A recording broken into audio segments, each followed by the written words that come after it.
നമസ്കാരം. പ്രൈം ഡിബേറ്റിലേക്ക് സ്വാഗതം. നടിയെ ആക്രമിച്ച കേസ് 8ാം വർഷത്തിലേക്ക് കടക്കുമ്പോൾ ഇരയ്ക്കുള്ള അവകാശമായ അടച്ചിട്ട മുറിയിലുള്ള വിചാരണ വേണ്ടെന്ന് വെക്കുന്നു അതിജീവിത. എല്ലാവരും എല്ലാം അറിയട്ടെ, തുറന്ന കോടതിയിൽ വാദം നടക്കട്ടെ. ഇതാണ് നടിയുടെ നിലപാട്. നീതി കിട്ടില്ലെന്ന ആശങ്കയോ ഇതിന് പിന്നിൽ? അന്വേഷണം, വിചാരണ, വാദം. ഇതിനിടെ നടന്ന സംഭവ വികാസങ്ങൾ കുറ്റാരോപിതരെ രക്ഷിക്കാനുള്ള നീക്കമെന്ന സംശയം ബലപ്പെടുന്നു. മെമ്മറി കാർഡ് തുറന്നു പരിശോധിച്ചെന്ന് തെളിഞ്ഞിട്ടും ആർക്കെതിരെയും നടപടിയുണ്ടായില്ല. ജുഡീഷ്യറിയെ പോലും സംശയനിഴലിലാക്കിയ സംഭവം രാഷ്ട്രപതിയുടെ ശ്രദ്ധയിൽപ്പെടുത്തേണ്ടി വന്നു അതിജീവിതയ്ക്ക്. വിചാരണ കോടതിയിൽ വാദം അന്തിമഘട്ടത്തിലേക്ക് നീങ്ങുമ്പോൾ എന്താണ് കോടതിയിൽ നടക്കുന്നതെന്ന് പൊതുസമൂഹം ചർച്ച ചെയ്യട്ടെ എന്ന നടിയുടെ നിലപാട് കോടതി അംഗീകരിക്കുമോ? പ്രമുഖനെ രക്ഷിച്ചെടുക്കാനുള്ള നീക്കങ്ങൾ കണ്ടറിഞ്ഞോ? അസാധാരണ നീക്കം. പ്രൈം ഡിബേറ്റ് ചർച്ച ചെയ്യും.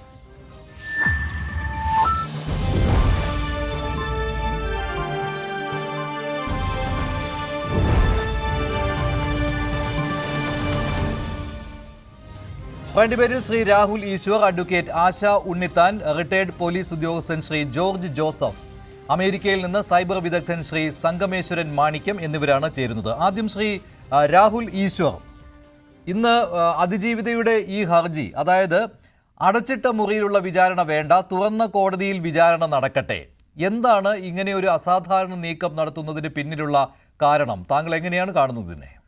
മഞ്ജുഷി, 3 കാര്യങ്ങൾ. ആദ്യം തന്നെ അതിജീവിതയോട് അങ്ങേയറ്റം ബഹുമാനവും അതിജീവിതയുടെ ഏത് നിലപാടിനോടും ബഹുമാനവും അറിയിക്കുന്നു. പൂർണ്ണമായും വിയോജിക്കുന്നു, അത് വേറെ. പക്ഷേ അതിജീവിതയ്ക്ക് അവരുടെ ജീവിതത്തിലെ ഏറ്റവും പ്രധാനപ്പെട്ട എപ്പിസോഡുകളിൽ ഒന്നാണ്. അതിൻ്റെ ഒരു എൻഡിലേക്ക് വരികയാണ്. അതുകൊണ്ട് അവർക്ക് എന്ത് നിലപാടെടുക്കാനുമുള്ള സ്വാതന്ത്ര്യമുണ്ട്.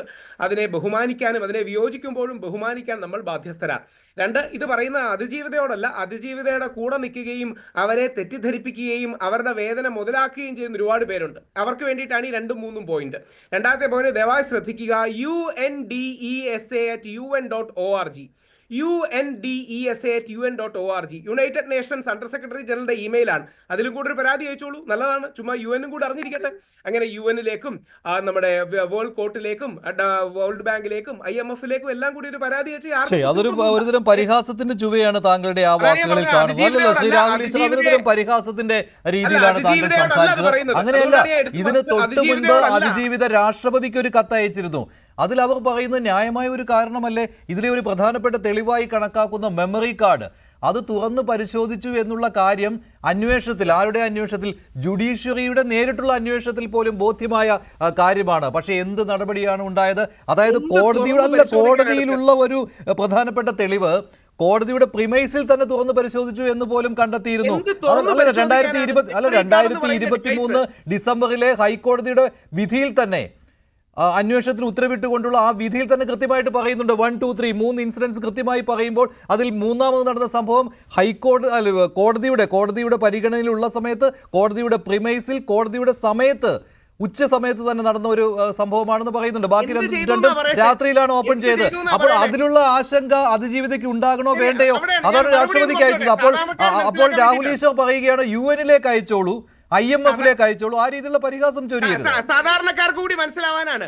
ഈ ഫയൽ തുറന്നു പരിശോധിക്കാനൊന്നുമില്ല. ഈ ഡിവൈസ് ഏതെങ്കിലും കമ്പ്യൂട്ടറിലോ ലാപ്ടോപ്പിലോ ഇട്ട് ഇത് തന്നെയാണോ ഡിവൈസ് എന്ന് നോക്കിയാൽ ആ ഡിവൈസിന്റെ ഹാഷ് വാല്യൂ മാറും. പക്ഷേ ഒരു ഫയലുകളുടെ ഞാൻ മെമ്മറി കാർഡിന്റെ ചർച്ചയിലേക്ക്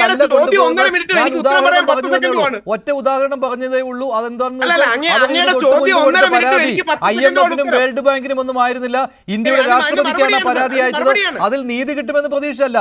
അവരുടെ ആശങ്ക രാഷ്ട്രപതിയെ അറിയിച്ചു എന്നുള്ളതേ ഉള്ളൂ. ഹൈക്കോടതിയിലും സുപ്രീം കോടതിയിലും നീതി കിട്ടാത്തതുകൊണ്ട് ഒറ്റക്കാര്യം. പിന്നെ താങ്കൾ പറഞ്ഞു ഈ തുറന്ന് പരിശോധിച്ചുകൊണ്ട് എന്ത് സംഭവിക്കുന്നു എന്ന്. എന്തിനാണ് തുറന്ന് പരിശോധിക്കുന്നത്?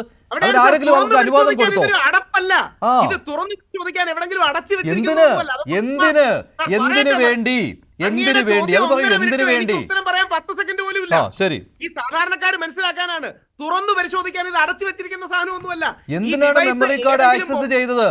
ആരാണ് അവർക്ക് അനുവാദം കൊടുത്തത്? അതിന്റെ മറുപടിയാണ് ഈ മെമ്മറി കാർഡ് ആണോ, താൻ എടുത്തിരിക്കുന്ന മെമ്മറി കാർഡ് ഇത് തന്നെയാണോ എന്ന് എവിടെങ്കിലും ലാപ്ടോപ്പിലോ അല്ലെങ്കിൽ ആ വിവോ ഫോണിലോ ഇട്ട് നോക്കിയാൽ ഇത് തുറന്നു പരിശോധിക്കലൊന്നുമല്ല. എന്തിനാണ് അങ്ങനെ ഒരു മെമ്മറി കാർഡ് ഇട്ട് നോക്കുന്നത്? അല്ലല്ലേ, ഈ കോടതി ജീവനക്കാരോട് ആരെങ്കിലും പറഞ്ഞോ ഈ മെമ്മറി കാർഡ് ഇട്ട് നോക്കാൻ? അല്ലല്ല, കോടതി ജീവനക്കാരോട് പറഞ്ഞോ ആരെങ്കിലും ഈ മെമ്മറി കാർഡ് ഇട്ട് നോക്കാൻ? താങ്കൾ ഇങ്ങനെ സില്ലി ആയിട്ട് കാര്യം പറയരുത്. അല്ലല്ല, കോടതിയുടെ മുന്നിൽ വിചാരണ കോടതിയുടെ മുന്നിൽ തെളിവായി നിൽക്കുന്ന, അല്ലല്ലോ, തെളിവ് മൂല്യമുള്ള ഒരു തെളിവ് അത് ഇട്ട് നോക്കുവാനായിട്ട് മെമ്മറി കാർഡെങ്കിൽ മെമ്മറി കാർഡ് അല്ലല്ല അത് ഈ മെമ്മറി കാർഡാണോ എന്ന് നോക്കാൻ വേണ്ടി ഒരു വിവോ ഫോണിലോ ഒരു വിൻഡോസ് ഡിവൈസിലോ ഇട്ട് നോക്കി എന്ന് പറയുന്നത് എത്രത്തോളം ലാഘവത്തോടെയാണ് താങ്കൾ ഇതിനെ കാണുന്നത് ശ്രീ രാഹുൽ ഈശ്വർ? കാര്യം കോർട്ട് ഓഫീസേഴ്സ് ആണ് ചെയ്തത്. ഇതിന് പിന്നിൽ ദിലീപ് ഒന്നുമല്ല. അതായത് ആ ഫയലുകളുടെ മാറിയിട്ടില്ല സാർ. താങ്കൾക്ക് ജനങ്ങൾക്കെങ്കിലും മറുപടി കേട്ടോട്ടെ. ഫയലുകളുടെ ഹാഷ് വാല്യൂ മാറിയിട്ടില്ല എന്ന് ദീപ മാഡത്തിന്റെ FSL റിപ്പോർട്ടിൽ എടുത്തെഴുതിയിട്ടുണ്ട്. അതായത് അതിജീവിതയുമായി ബന്ധപ്പെട്ട 8 ഫയലുകളുണ്ട്. അതിൽ ഒരു ഫയലിന്റെ പോലും ഹാഷ് വാല്യൂ മാറിയിട്ടില്ല എന്നുള്ളതാണ് സത്യം. 3 ഇത്തരം കാര്യങ്ങളൊക്കെ ചെയ്യുന്ന എന്തിനു വേണ്ടിയിട്ടാണ്? ലാഘവത്തോടെ സിനിമയെ ബന്ധിപ്പിക്കുന്നതുകൊണ്ട് അങ്ങനെയും കൂടെ പറയാം.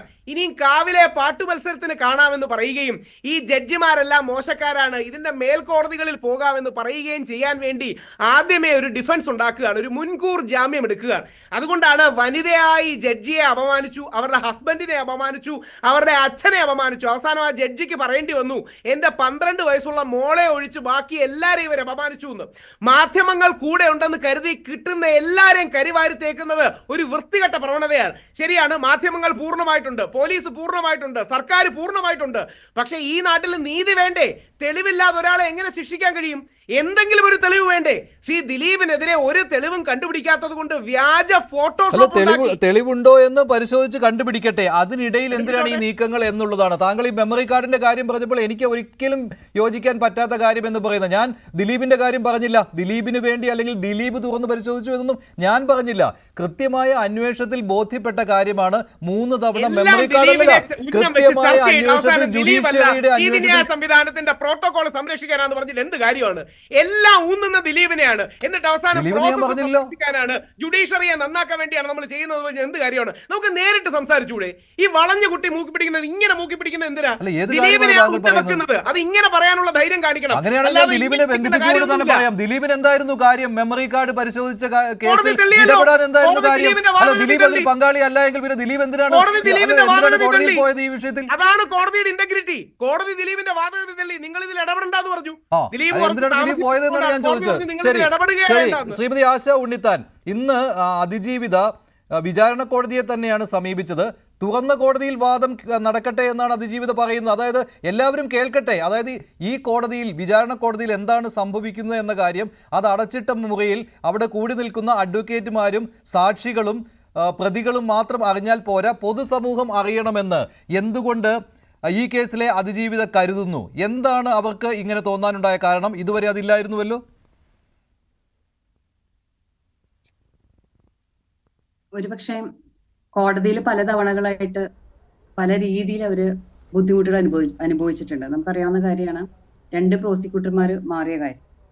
അതുപോലെ തന്നെ കോടതിയിൽ വെച്ചിട്ട് തന്നെ ഈ ഇപ്പൊ സംസാരിച്ചുകൊണ്ടിരിക്കുകയാണ് നമ്മുടെ മെമ്മറി കാർഡുമായി ബന്ധപ്പെട്ട സംഗതി. അപ്പൊ ഇതൊക്കെ ഒരു വിശ്വാസ്യതയെ ചോദ്യം ചെയ്യുന്ന രീതിയിലാണ് വന്നുകൊണ്ടിരിക്കുന്നത്. നമ്മൾ നീതി നടപ്പിലാക്കിയാൽ മാത്രം പോരാ, അത് നടപ്പിലാക്കി എന്ന് അത് ബോധ്യപ്പെടുത്തിക്കൊണ്ട് വേണം നടപ്പിലാക്കാൻ. Justice not only be done but seems to be done എന്ന്. അപ്പോൾ അങ്ങനെ നീതി നടപ്പിലാക്കാൻ നമുക്ക് കഴിഞ്ഞിട്ടില്ല, ഈ സിസ്റ്റത്തിന് പരാജയപ്പെട്ടിട്ടുണ്ട് എന്നാണ് സർവൈവറിന്റെ ഭാഗത്തു നിന്നും പ്രോസിക്യൂട്രിക്സിന്റെ ഭാഗത്തു നിന്നും ഇങ്ങനെ ഒരു അപേക്ഷ വരുന്നതിന്റെ കാരണം എന്ന് ഞാൻ മനസ്സിലാക്കി. എന്താണ് കോടതിയിൽ നടക്കുന്നത് എന്ന് എല്ലാവരും അറിയണം എന്ന് അവരെ ആഗ്രഹിക്കുന്നത്.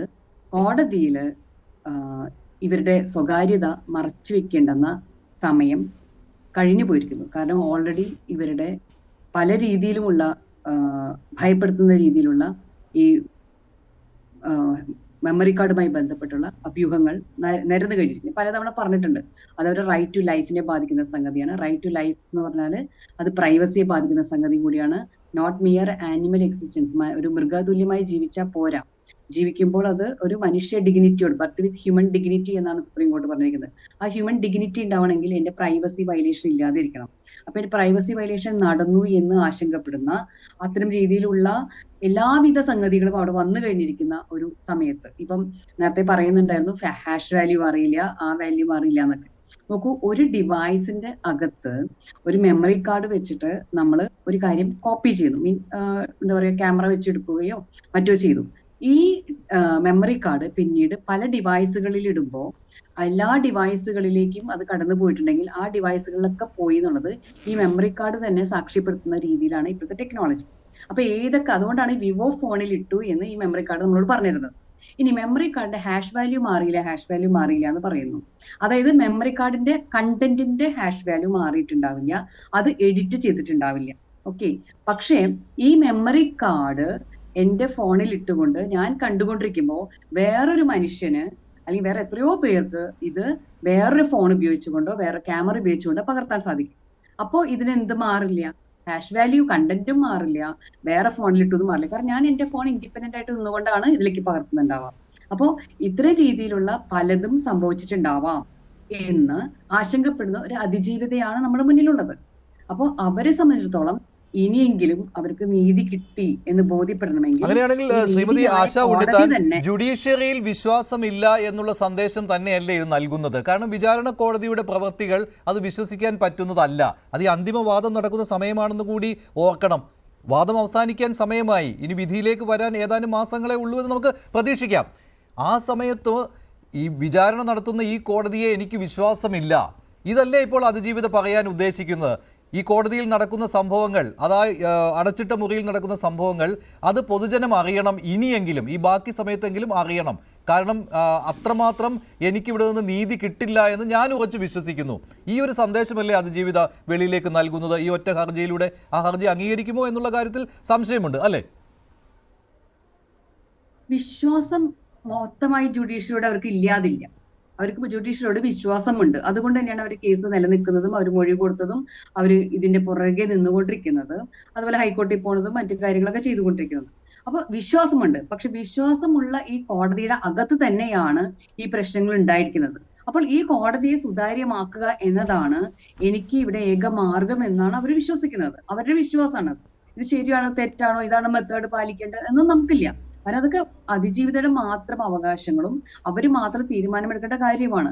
ഇതിൽ എനിക്കൊരു സേ ഇല്ല. നോക്കൂ, നിങ്ങൾ പോയി ചെയ്യരുത്, നിങ്ങളുടെ ഭാവി പ്രശ്നത്തിലാവും, എല്ലാവരും ചർച്ച ചെയ്യും. ഇവിടെ മൊഴികൾ കൊടുത്തു കഴിഞ്ഞു. യഥാർത്ഥത്തിൽ മൊഴി കൊടുക്കുന്ന സമയത്ത് പോലും റിപ്പോർട്ടിംഗ് ഉണ്ടായിരുന്നുവെങ്കിൽ ഏതൊക്കെ മഹതികൾ മറ്റു ആളുകൾ ആ വിറ്റ്നസ് ബോക്സിൽ കയറി നിന്ന് ഏതൊക്കെ രീതിയിൽ മൊഴികൾ മാറ്റി പറഞ്ഞു എന്നും, അതുപോലെ തന്നെ മുൻ പ്രോസിക്യൂട്ടർമാർ ആക്ഷേപം പറഞ്ഞു തന്നെ പറയാം, അലിഗേഷൻ നടത്തി.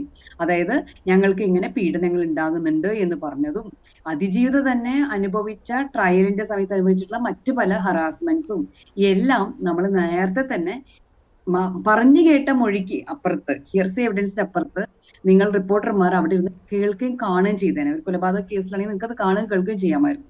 അപ്പൊ എത്രത്തോളം അവര് അനുഭവിച്ചിട്ടുണ്ട് എന്നല്ല അവർ അറിഞ്ഞേനെ. ഇപ്പൊ എന്തായാലും എല്ലാ കാര്യങ്ങളും ഒരുവിധം കേരള സമൂഹം അല്ലെങ്കിൽ മലയാളികളായിട്ടുള്ള ആളുകൾ അല്ലെങ്കിൽ ഇത് ശ്രദ്ധിക്കുന്ന ഇന്ത്യയിലെ ലോകത്തിലെ വിവിധ മനുഷ്യർ അറിഞ്ഞു കഴിഞ്ഞു. ഇനിയെങ്കിലും അവർക്ക് ബോധ്യപ്പെടുത്തുന്ന രീതിയിൽ ജസ്റ്റിസ് ചെയ്യണം. അതായത് നീതി നടപ്പിലാക്കിയാൽ മാത്രം പോരാ, അത് നടപ്പിലാക്കി എന്ന് ബോധ്യപ്പെടുത്തിക്കൊണ്ട് തന്നെ അത് നടപ്പിലാക്കണം. അപ്പൊ അവരങ്ങനെ ഒരു ആവശ്യം പറയുന്നുണ്ടെങ്കിൽ അത് അനുവദിക്കണം എന്ന് തന്നെയാണ് എന്റെ അഭിപ്രായം. ശരി. ശ്രീ ജോർജ് ജോസഫ്, ഇപ്പോൾ പൊതുസമൂഹത്തിനും ആശങ്കയുണ്ടാക്കുന്ന രണ്ട് കാര്യങ്ങൾ അടുത്തടുത്ത് സംഭവിച്ചിരിക്കുകയാണ്. ഒന്ന് എന്ന് പറയുന്നത് നടിയെ ആക്രമിച്ച കേസുമായിട്ട് നേരിട്ട് ബന്ധമുള്ള ഒരു പ്രധാനപ്പെട്ട തെളിവായ മെമ്മറി കാർഡിൻ്റെ ഇഷ്യൂ ആണ്. മെമ്മറി കാർഡിൻ്റെ ഹാഷ് വാല്യൂ മാറിയിട്ടുണ്ട്, വോളിയം ഹാഷ് വാല്യൂ മാറിയിട്ടുണ്ട് എന്ന് അന്വേഷണത്തിൽ തെളിഞ്ഞ കാര്യമാണ്. ഫോറൻസിക് റിപ്പോർട്ട് ഉണ്ടായിരുന്നു. അതുമാത്രമല്ല ഹൈക്കോടതിയുടെ വിധിയിലും അത് എടുത്തു പറയുന്നുണ്ട്. ജുഡീഷ്യറിയുടെ നേരിട്ടുള്ള അന്വേഷണത്തിൽ പോലും അത് ശരിയാണെന്ന് കണ്ടെത്തിയിട്ടുള്ളതും ആണ്. പക്ഷേ അവിടെയും ആരൊക്കെയാണ് ഇത് തുറന്ന് നോക്കിയത്, മെമ്മറി കാർഡ് ആക്സസ് ചെയ്തത് എന്ന കാര്യം അറിയാമായിരുന്നിട്ട് കൂടി അവർക്കെതിരെ നടപടിയില്ല. അത് കോടതിയിലെ ജീവനക്കാരായിരുന്നു. കോടതിയുടെ നേരിട്ടുള്ള കൈവശം ഈ മെമ്മറി കാർഡ് ഉള്ള സമയത്താണ് ഇത് സംഭവിച്ചത്. ഇതൊക്കെ ആശങ്കയുണ്ടാക്കുന്ന ഒരു കാര്യമാണ്. അതുകൊണ്ട് എന്ത് ചെയ്യേണ്ടി വന്നു? അതിജീവിതയ്ക്ക് നേരിട്ട് രാഷ്ട്രപതിക്ക് കത്ത് നൽകേണ്ടി വന്നു. അതുകൊണ്ട് പ്രയോജനമൊന്നും ഉണ്ടാവുമെന്ന് തോന്നുന്നില്ല. എങ്കിൽ കൂടി അത് പൊതുസമൂഹം അറിയട്ടെ എന്ന വിശ്വാസത്തിലാണ്. തൊട്ട് പിന്നാലെ അതിജീവിത വിചാരണ കോടതിയെ അന്തിമവാദം നടക്കുന്ന സമയത്ത് സമീപിക്കുന്നു. അതായത് ഇത് തുറന്ന കോടതിയിൽ വാദം നടക്കട്ടെ എന്ന്. ഇത് ശരിക്കും പറഞ്ഞാൽ ഇത് വളരെയധികം ആശങ്കയുണ്ടാക്കുന്ന കാര്യങ്ങളാണല്ലോ. അതുകൊണ്ട് അവർക്ക് തന്നെ ബോധ്യമില്ല ഇതിൽ നീതി കിട്ടുമെന്ന്. അതിജീവിതയ്ക്ക് ബോധ്യമില്ല. അതെന്തുകൊണ്ട് ബോധ്യമില്ല? ഈ കോടതിയുടെ നടപടികൾ കാരണം ബോധ്യമാകുന്നില്ല. ഇതല്ലേ പുറത്തു വരുന്ന സന്ദേശം. അതിന് മറ്റൊരു വ്യാഖ്യാനം കൊടുക്കുമ്പോൾ ഈ കേസ് നീട്ടിക്കൊണ്ടു പോകുവാനുള്ള ഒരു തന്ത്രം എന്ന രീതിയിലും പറയുന്നുണ്ട് എതിർപക്ഷം.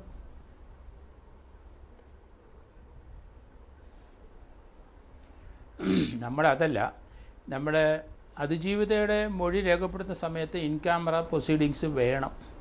കാരണം അത് വെളിയിൽ ആരും കേൾക്കേണ്ട, അവർക്ക് അനുഭവിച്ച തിക്ത അനുഭവങ്ങൾ അത് തുറന്നവർ പറയുകയാണ് കോടതിയിൽ.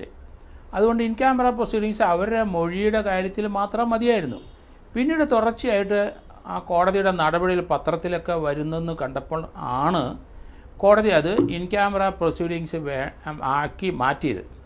പക്ഷേ ഇപ്പം തെളിവുകൾ, സാക്ഷികളുടെ മൊഴികളെല്ലാം കോടതി രേഖപ്പെടുത്തി കഴിഞ്ഞു. ഇനിയിപ്പം വാദങ്ങളാണ്.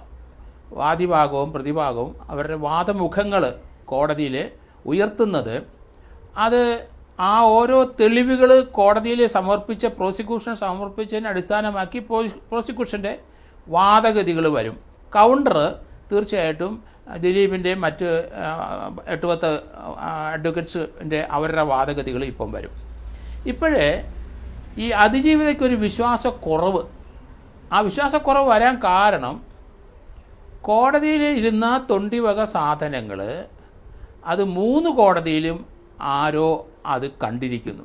അതിൻ്റെ ആഷ് വാല്യൂവിന് വ്യത്യാസം വന്നോ എന്തോ ആയിക്കോട്ടെ, അതവിടെ നിൽക്കട്ടെ.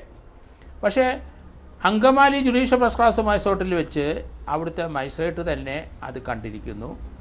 അതുപോലെ പ്രിൻസിപ്പൽ ജില്ലാ ജഡ്ജിയിൽ അവിടെ വന്നപ്പോഴും ഈ തൊണ്ടി സാധനങ്ങൾ കണ്ടിരിക്കുന്നു. അതുപോലെ അഡീഷണൽ ജില്ലാ സെഷൻസ് കോടതിയിൽ വന്നപ്പോഴും 3 സ്ഥലത്തും 3 കോടതിയിലും തൊണ്ടി സാധനങ്ങൾ ആരോ ആക്കി ചെയ്തിരിക്കുന്നു എന്നുള്ളതാണ്. അതിനകത്ത് ആഷ് വാല്യൂ മാറിയോ മറിച്ച് അതൊക്കെയുള്ള കാര്യങ്ങൾ അവിടെ നിൽക്കട്ടെ എന്നാണ് ഞാൻ പറയുന്നത്.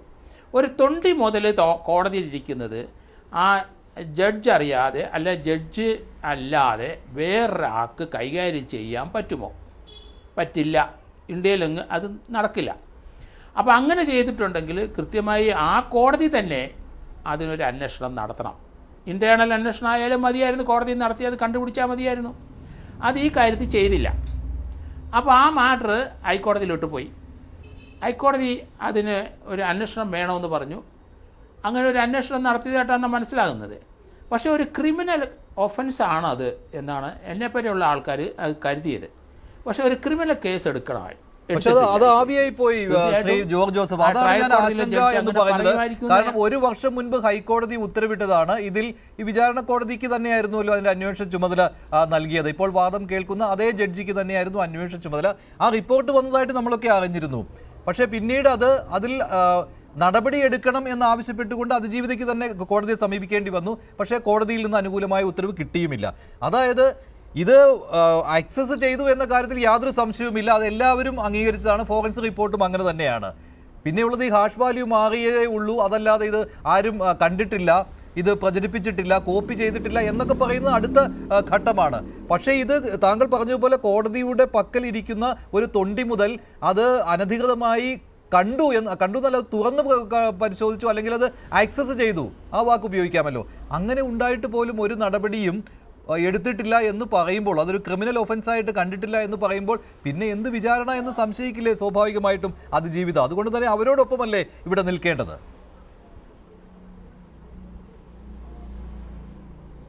തീർച്ചയായിട്ടും അങ്ങനെ തന്നെ വേണമായിരുന്നു. പക്ഷേ എന്തുകൊണ്ട് കോടതി അത് നടത്തിയില്ല എനിക്ക് മനസ്സിലാകുന്നില്ല.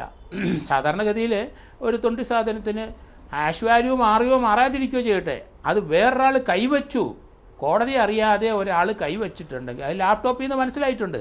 സൈബർ എക്സ്പെർട്ട് അത് പറയുകയും ചെയ്തിട്ടുണ്ട്. അപ്പോൾ അത് ആഷ് വാല്യൂ മാറിയോ ഇല്ലയോ എന്നുള്ള പ്രസക്തിയല്ല. കോടതിയിരിക്കുന്ന സാധനം കൈവച്ചാൽ അത് വേറെ ആൾ, മൂന്നാമതൊരാൾ അത് നോക്കിയാൽ, അത് കണ്ടാൽ ആ ദൃശ്യങ്ങൾ മുഴുവൻ പകർത്തിയോ ഇല്ലയോ എന്ന് നമുക്ക് അറിഞ്ഞുകൂടാ. അതും അതിനുള്ള സാധ്യതയും വളരെ കൂടുതലാണ്. അങ്ങനെ ഉണ്ടെങ്കിൽ കോടതി തീർച്ചയായിട്ടും നടപടി എടുക്കണമായിരുന്നു. പക്ഷേ ഇതുവരെ എടുത്തിട്ടില്ല. അത് ഈ കേസുമായിട്ട് വളരെയധികം കണക്ട് ചെയ്തൊരു സാധനം. ഈ കേസിൻ്റെ യഥാർത്ഥ തൊണ്ടിയാണത്. എന്ന് പറഞ്ഞാൽ ഒഫൻസ് നടന്നോ ഇല്ലയോ എന്നു അതിജീവിതയെ പീഡിപ്പിക്കുന്നതിൻ്റെ ദൃശ്യങ്ങളാണ് ഇതിനകത്ത് ഉണ്ടായിരുന്നത്. ആ ദൃശ്യങ്ങൾ മാറ്റപ്പെടുകയോ അത് വ്യത്യാസം വരുത്തുക എന്നുള്ളതല്ല പ്രശ്നം.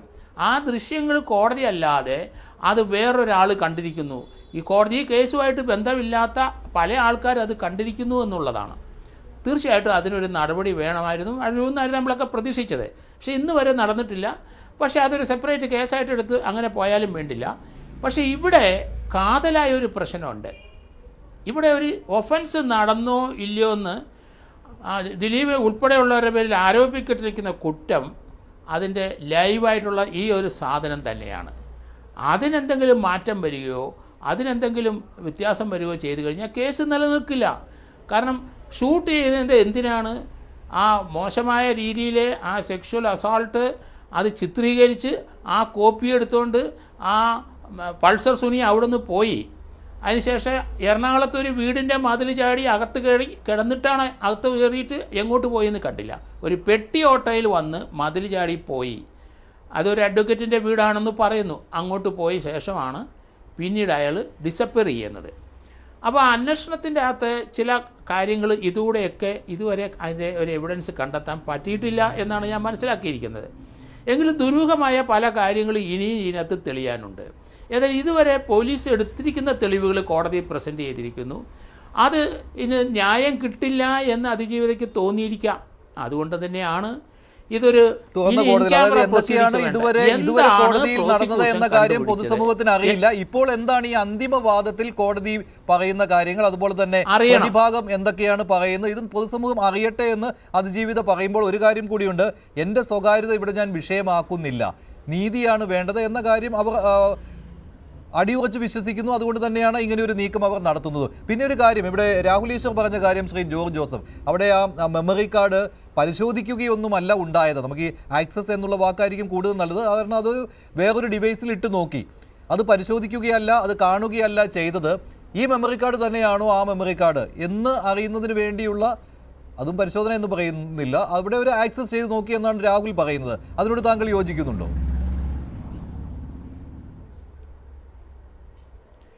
ഇല്ല, അതിനകത്ത് വേറൊരു എവിഡൻസ് വന്നിട്ടുണ്ട്. ആ സംവിധായകൻ ഇതിനകത്തുനിന്ന് ചോർത്ത ഈ ദൃശ്യം, ആ ദൃശ്യം ഇതിനകത്ത് ചോർത്തിയ ദൃശ്യം ദിലീപിൻ്റെ വീട്ടിലെ സ്ക്രീനിലിട്ട് കണ്ട സമയത്ത് നമ്മുടെ സംവിധായകനും അവിടെ ഉണ്ടായിരുന്നു എന്നുള്ളതാണ് എവിഡൻസ് വന്നിരിക്കുന്നത്. അപ്പോൾ അത് എങ്ങനെ കോടതിയിലിരുന്ന സാധനത്തിൻ്റെ ദൃശ്യം പ്രതിയുടെ കയ്യിൽ വന്നു? ഒന്നാം പ്രതിയുടെ കയ്യിൽ ഇരുന്നാൽ മനസ്സിലാക്കും. അതേ സമയത്ത് 13-ാം സാറിന്റെ 100-ലൊന്ന് അനുഭവം രാഹുലിന്റെ അടുത്ത് ഞാൻ രാഹുലിന്റെ അടുത്ത് ഞാൻ മറുപടി ഇല്ല. അതെന്താ പോട്ടെ, അത് പോട്ടെ, അത് രാഹുലെ. അതുകൊണ്ട് ഇത് കോടതി, ഓപ്പൺ കോടതിയിൽ അത് പബ്ലിക് കേൾക്കത്തക്ക രീതിയിൽ വാദിയുടെ ഭാഗത്തിൻ്റെ തെളിവ് എന്താണ്, പ്രതിഭാഗത്തിൻ്റെ കൗണ്ടർ തെളിവ് എന്താണ്, ഇത് ജനങ്ങൾ കാണട്ടെ, മനസ്സിലാക്കട്ടെ. അതുകൊണ്ട് ഒരു നല്ല നീക്കമാണ്. കേസ് വിടുവോ വിടാതിരിക്കുകയോ ചെയ്യണം, ഞാൻ അതിലോട്ട് കിടക്കുന്നില്ല. അത് കോടതിയുടെ ഡിസ്ക്രിപ്ഷനാണ്. പക്ഷേ എന്താണ് പ്രോസിക്യൂഷന് ഇതിനകത്ത് പറയുന്ന കാര്യങ്ങൾ, എന്ത് എവിഡൻസൊക്കെ പ്രോസിക്യൂഷൻ ഇവിടെ കൊണ്ടുവന്നിരിക്കുന്നു, അത് പബ്ലിക്ക് കേൾക്കട്ടെ. പ്രതിഭാഗത്തിൻ്റെ കൗണ്ടർ അതിനകത്തൊന്നും പ്രസക്തിയില്ല എന്ന് ജനങ്ങൾ അറിഞ്ഞോട്ടെ, അതിന് തടസ്സമില്ല എന്ന്. ഇപ്പോഴത്തെ സ്റ്റേജ് അതിജീവിതയ്ക്ക് നീതി കിട്ടില്ല എന്ന് അവർക്ക് തോന്നിയത് കൊണ്ടായിരിക്കും ഇങ്ങനെ ഒരു സ്റ്റാൻഡ് എടുത്തതെന്ന് എനിക്ക് തോന്നി. ഇന്ത്യൻ പ്രസിഡന്റിന് അവർ പരാതി അയച്ചിട്ടുണ്ട്. അവിടെ എന്തെങ്കിലും ചെയ്യാൻ പറ്റുമെന്ന് എനിക്ക് തോന്നുന്നു. അല്ലെങ്കിൽ സുപ്രീം കോടതി ആണെങ്കിൽ എന്തെങ്കിലും ചെയ്യാം. ഇന്ത്യൻ പ്രസിഡന്റ് എന്തെങ്കിലും ഒരു അതിനകത്ത് ഇൻ്റർഫിയർ ചെയ്യാൻ പറ്റില്ല. അത് നീതിന്യായ കോടതി തന്നെ ചെയ്യേണ്ടതാണ്. എന്തെങ്കിലും ഒരു സജഷൻ കൊടുക്കാവുന്നല്ലാതെ അതിനകത്ത് അങ്ങനെ ഒരു പ്രൊവിഷൻ ഇല്ല. അതുകൊണ്ട് ഈ ഒരു കേസിനെ സംബന്ധിച്ചിടത്തോളം പബ്ലിക്ക് കേൾക്കട്ടെ, പബ്ലിക്കിൻ്റെ മനസ്സിൽ എന്താണ് ഇത്, രണ്ടു കൂട്ടരെയും കേട്ടിട്ട് അവർ തീരുമാനിക്കട്ടെ, നമ്മൾ തീരുമാനിക്കേണ്ട. പബ്ലിക്ക് തീരുമാനിക്കും. സാധാരണക്കാരനൊരു ബോധ്യമുണ്ടല്ലോ. ഇത്ര നാളത്തെ അവരുടെ ജീവിത രീതിയിൽ നിന്ന് ചില കാര്യങ്ങൾ അവർ പഠിച്ചു വെച്ചിട്ടുണ്ട്. അങ്ങനെ ചിന്തിച്ചിട്ട് പര്യവസാനിപ്പിച്ചോട്ടെ എന്നാണ് ഞാൻ പറയുന്നത്. ശരി, അത് ഈ രാഹുൽ ഈശ്വർ പറയുന്നത് പോലെ വെറുതെ ഒരു തമാശയ്ക്ക് ഈ മെമ്മറി കാർഡ് ഒരു വിവോ ഫോണിലിട്ട് നോക്കി എന്നാണോ ജനം പറയുന്നത്? അവിടെ എന്താണ് ഡിഫൻസ് വരുന്നത് എന്നൊക്കെ അറിയട്ടെ ശ്രീ രാഹുൽ ഈശ്വർ, ജനങ്ങൾ കൂടി. അതിന് അതിജീവിതയ്ക്ക് അതിൽ പ്രശ്നമില്ല. സാർ എത്രയോ കേസുകൾ തെളിയിച്ച, എത്രയോ കേസ് അന്വേഷിച്ച ഒരു വ്യക്തിയാണ് ഞാൻ. തെറ്റായി പോട്ടെ, അല്ലെങ്കിൽ സാറ് പറയുന്ന ആട്ടെ, ശരി. പക്ഷേ നമ്മൾ എവിഡൻസ് എന്ന വാക്കൊക്കെ പറയുമ്പോൾ അതിനൊരു ഗ്രാവിറ്റി ഉള്ള വാക്കല്ലേ? എന്താ എവിഡൻസ് വന്നിരിക്കുന്നത്? ബാലേന്ദ്രകുമാറിന്റെ ആരോപണമാണോ എവിഡൻസ്? ബാലേന്ദ്രകുമാർ പറയുന്നുണ്ട് ഞാൻ അവിടെ ചെന്നപ്പോൾ അവർ അങ്ങനെ ഒരു സാധനം ഇട്ട് കാണുന്നു. ബാലേന്ദ്രകുമാറിന്റെ തന്നെ എത്രയോ ആരോപണങ്ങൾ കള്ളവാൻ തെളിഞ്ഞു. മെറ്റീരിയൽ എവിഡൻസ് ഒന്നും അല്ലല്ലോ, ഡോക്യുമെന്ററി എവിഡൻസ് ഒന്നും അല്ലല്ലോ. ബാലേന്ദ്രകുമാറിന്റെ വെറും ഒരു ആരോപണത്തെ എവിഡൻസ് എന്ന വാക്കുകൊണ്ട് നമുക്ക് വിശേഷിപ്പിക്കാൻ കഴിയുമോ? എന്റെ നിയമപരിജ്ഞാനത്തിന്റെ കുറവായിരിക്കും, അഡ്വക്കേറ്റ് ആശാമാരത്തിനും എന്നെ തിരുത്താം. പക്ഷെ ഇവിടെ പ്രശ്നം എന്താ അറിയാമോ? ഇത് തന്നെയാണ് നമ്മുടെ നാട്ടിലെ പ്രശ്നം. നമ്മുടെ നാട്ടിലെ പല മീഡിയക്കും ഈ ദിലീപ് ഒരു കാര്യം, രാഹുലെ ഒരു കാര്യം എവിഡൻസ് അവിടെ നിൽക്കട്ടെ. ദിലീപിനെ അങ്ങ് വിട്. 1 മുതൽ 12 വരെ പ്രതികൾ ഈ കൃത്യം ചെയ്തു എന്ന് രാഹുൽ ഈശ്വർ വിശ്വസിക്കുന്നുണ്ടോ? പറ. ഉണ്ട്. കാര്യം നമ്മുടെ അഭിനേത്രി വരെ കണ്ടിട്ടുണ്ട്. ദിലീപിനെ അഭിനേത്രി കണ്ണുകൊണ്ട് കണ്ടതല്ലേ? എനിക്ക് അഭിനേത്രി വിശ്വാസമാണ്. എനിക്ക് നമ്മുടെ വിശ്വസിക്കുന്നുണ്ടോ ഇല്ലെന്ന് പറ. രാഹുൽ പറ. 1 മുതൽ വിശ്വാസമാണ് സർ, സംശയമില്ലാത്ത രീതിയിൽ എനിക്ക് 1 മുതൽ 12 വരെയുള്ള പ്രതികളുടെ കാര്യമാണ് ചോദിച്ചത്. അതാണ് ഞാൻ പറഞ്ഞത്. 12 വരെയുള്ള ബാക്കിയുള്ളവരെ അറിയിക്കുന്നത്. പക്ഷേ ആദ്യമുള്ള അല്ലെങ്കിൽ ഞാൻ മറുപടി ഒന്ന് പറഞ്ഞോട്ടെ സാർ. അതിജീവിത നേരിട്ട് കണ്ണുകൊണ്ട് പൾസർ സുനി അടക്കമുള്ളവരെ കണ്ടിട്ടുണ്ട്. അതിജീവിതയുടെ ആ വണ്ടി ഓടിച്ച് ആക്രമിച്ചവരെ കണ്ടിട്ടുണ്ട്. പക്ഷേ ദിലീപിനെ 8ാം പ്രതിയായി ഗൂഢാലോചനയ്ക്ക് പിന്നീടല്ലേ കൊണ്ടുവന്നത്. ശ്രീ ദിലീപിനെ ഉണ്ടെന്ന് അതിജീവിതയ്ക്ക് പോലും എങ്ങനെ അറിയാം? എന്റെ പ്രധാന വാദം ഇതാണ്. അതിജീവിതയടക്കം പറഞ്ഞ് തെറ്റിദ്ധരിപ്പിച്ച് ദിലീപ് വിരോധികൾ ദിലീപിനെ ഈ കേസിലേക്ക് കൊണ്ടുവന്നിടുകയായിരുന്നു. ഇത് രാഹുൽ ഈശ്വറിന്റെ വാദം മാത്രമല്ല, രാമപിള്ള സാർ അടക്കം സുപ്രീം കോടതിയിൽ എഴുതി കൊടുത്ത അഫിഡവിറ്റിൽ, ഞാൻ പേര് പറയാൻ ആഗ്രഹിക്കുന്നില്ല, ശ്രീ ദിലീപ് ഒരു വനിതാ IPS ഉദ്യോഗസ്ഥയും മറ്റൊരു സ്ത്രീയെയും പേരെടുത്ത് പറഞ്ഞിട്ടുണ്ട്. ഞാൻ ആ കോൺട്രവേഴ്സിയിലേക്ക് കടക്കാൻ ആഗ്രഹിക്കുന്നില്ല, അത് അവരുടെ വീട്ടുകാരുടെ പ്രശ്നം. പക്ഷേ ശ്രീ ദിലീപിനെ പിന്നീട് ഈ കേസിലേക്ക് വലിച്ചടിച്ചതല്ലേ? അതിജീവിതയ്ക്ക് പോലും അറിയില്ലല്ലോ ദിലീപ് ഇതിന്റെ പിന്നിലുണ്ടോ ഇല്ലയോ എന്ന്. അതിജീവിത അങ്ങനെ കരുതുന്നുണ്ടായിരിക്കാം, ഇല്ലായിരിക്കാം. അതിജീവിതയെ തെറ്റിദ്ധരിപ്പിച്ച് കേരള സമൂഹത്തിൽ അവരോടുള്ള ഇഷ്ടം മുതലെടുത്ത് അതിജീവിതയുടെ കൂടെ നിൽക്കുന്നവർ ദിലീപ് വിരോധം തീർക്കുകയാണ് എന്നുള്ളതാണ് വാദം. ഇനിയും 2, ഏതെങ്കിലും രീതിയിൽ ശ്രീ ദിലീപിനെതിരെ എന്തെങ്കിലും തെളിവ് കൊണ്ടുവരാൻ അറ്റ്ലീസ്റ്റ് പൊതുമണ്ഡലത്തിൽ കൊണ്ടുവരാൻ കഴിഞ്ഞിട്ടുണ്ടോ? പൊതുമണ്ഡലത്തിൽ കൊണ്ടുവന്നൊരു കള്ള തെളിവ് പറയാം. അതാണ് DGP ശ്രീലേഖ പൊളിച്ചത്. അതായത് വ്യാജ ഫോട്ടോഷോപ്പ് ഉണ്ടാക്കി. ഒരു കാര്യം ആലോചിച്ച് നോക്കുക, പോലീസുകാര് വ്യാജ ഫോട്ടോഷോപ്പ് എന്ന് കൊച്ചു കുട്ടികൾക്ക് മനസ്സിലാകുന്ന രീതിയിൽ വില കുറഞ്ഞ ഫ്രീ ആയി കിട്ടുന്ന ഫോട്ടോഷോപ്പ് സോഫ്റ്റ്വെയർ ഉപയോഗിച്ചൊരു സാധനം ഉണ്ടാക്കി. ഇന്നാണെങ്കിൽ AI വെച്ച് ഉണ്ടാക്കുമായിരുന്നു. ഇന്നും ആർക്ക് നോക്കിയാൽ കാണാം ഇത് പറഞ്ഞതൊരു പോലീസിന്റെ DGP അല്ലേ. അപ്പം ദിലീപിനെ മനഃപൂർവ്വം കൊടുക്കാൻ ശ്രമിക്കുകയാണ്. ഒരു വരി കൂടെ പറഞ്ഞ് അവസാനിപ്പിക്കാം, എല്ലാവരും ഇത് കേൾക്കണം. 4 പോലീസുകാരെ കൊല്ലാൻ ദിലീപ് ശ്രമിച്ചു എന്നൊരു കേസ് ഉണ്ടായിരുന്നല്ലോ. ഇപ്പൊ ആർക്കും അത് അന്വേഷിക്കണ്ടേ? 4 പോലീസുകാരുടെ ജീവൻ ഈ നാട്ടിലൊരു വിലയില്ലേ? കാവ്യാമാധവനാണ് മാഡം എന്നല്ലേ പറഞ്ഞത്? 50 ലക്ഷം രൂപ വേങ്ങരയിൽ ഒരാൾക്ക് കൊടുത്തു എന്ന് പറഞ്ഞില്ലേ? ദാവൂദ് ഇബ്രാഹിം ഇൻവോൾവ് ആണെന്ന് പറഞ്ഞില്ലേ? അതൊന്നും ഇപ്പൊ ആർക്കും അന്വേഷിക്കണ്ടേ? കള്ളങ്ങളുടെ പെരുമഴയാണ് ആ പാവം മനുഷ്യനെതിരെ. അങ്ങനെ ദിലീപിനെ IPSനെതിരെ വന്നിട്ടുണ്ട്. അത് അതിജീവിത കൊടുത്ത പരാതിയിലാണ്. ഈ കേസിൽ ഈ വാദം നടക്കുന്ന ഈ സമയത്ത്, വിചാരണ നടക്കുന്ന ഈ സമയത്ത് ഇത്തരത്തിലുള്ള ആരോപണങ്ങൾ ഉന്നയിച്ചത്. അതായത് ദിലീപ് കുറ്റം ചെയ്തിട്ടില്ല എന്ന് അന്ന് ജയിൽ DGP ആയിരുന്നയാൾ പറയുന്നത് ശരിയോ തെറ്റോ എന്നുള്ളത് അവർ തന്നെ പറയട്ടെ, അവർ തന്നെ അത് മനസ്സിലാക്കട്ടെ. അങ്ങനെ ദിലീപ് തിരിച്ച് പരാതി കൊടുത്തിരുന്നെങ്കിൽ എത്ര ചാനലിൽ ഇരിക്കുന്നവർക്കും ചാനലുകൾക്കും എത്രയോ പരാതികൾ ദിലീപിന്റെ മാന്യതയാണ്. അത് ദിലീപ് കൊടുക്കട്ടെ. അദ്ദേഹം ചിലപ്പോൾ കുറ്റവിമുക്തനായിട്ട് വരികയാണെങ്കിൽ അദ്ദേഹം അതും ചെയ്യുമായിരിക്കും. ഒരു കാര്യം കൂടി താങ്കൾ ഈ നേരത്തെ പറഞ്ഞല്ലോ, ഈ മെമ്മറി കാർഡിന്റെ ആ ഒരു ഒറ്റ കാര്യം മതിയല്ലോ ശ്രീ രാഹുൽ ഈശ്വർ. എന്തിനാണ് ഈ മെമ്മറി കാർഡിൽ ഒന്നുമില്ല, അല്ലെങ്കിൽ ദിലീപിന് ഒളിക്കാൻ ഒന്നുമില്ല എങ്കിൽ ഇത്തരത്തിലൊരു കൃത്രിമം നടത്തുന്നത്? ഇങ്ങനെ ഒരു കാര്യത്തിന് പോകുന്നത് എന്തിനാണ്? കോടതി ജീവനക്കാർക്ക് തമാശ തോന്നിയിട്ട് ഈ മെമ്മറി കാർഡ് ആക്സസ് ചെയ്യാൻ പോയി എന്നാണോ താങ്കൾ വിശ്വസിക്കുന്നത്? എന്തോ തമാശ തോന്നിയിട്ട് ഒരു രസത്തിന് വേണ്ടി ചെയ്തു എന്നാണോ? കാലതാമസം ഉണ്ടാക്കാൻ ശ്രമിക്കുന്നു. ദിലീപിന്റെ വാദം കോടതി അംഗീകരിച്ചില്ല. അതുകൊണ്ട് കോടതിയുടെ തേടിയ വള്ളി കാലി ചുറ്റി. കോടതിയുടെ ഹസ്ബൻഡിന് വേറെ ഡീൽ ഉണ്ടായിരുന്നൊന്നും ദിലീപിനെ സപ്പോർട്ട് ചെയ്യുന്നവർ പറഞ്ഞില്ലല്ലോ. ജഡ്ജിയുടെ അച്ഛനും മറ്റോടും തമ്മിൽ ബന്ധമുള്ളതുകൊണ്ടാണ് ഇങ്ങനെ എന്റെ വാദഗതി തെളിയുന്നൊന്നും ദിലീപ് പറഞ്ഞില്ലല്ലോ. അതാണ് ദിലീപ് കാണിച്ച മാന്യത. അതായത് കോടതിയിൽ നിന്ന് അനുകൂലമല്ലാത്ത വിധി വരുമ്പോഴും മാന്യതയോടെ അത് ബഹുമാനത്തോടെ സ്വീകരിക്കുകയാണ്. അല്ലാതെ കോടതിയിൽ നിന്ന് എതിർ സമീപനം വന്നാൽ അവരുടെ അച്ഛനും സഹോദരൻ അല്ലെങ്കിൽ അവരുടെ അച്ഛനും ഭർത്താവിനും വിളിക്കുന്ന ജോലി ദിലീപ് ചെയ്തിട്ടില്ല, ദിലീപിനെ പിന്തുണയ്ക്കുന്ന ആരും ചെയ്തിട്ടില്ല. ശരി, ശ്രീമതി ആശ ഉണ്ണിത്താൻ.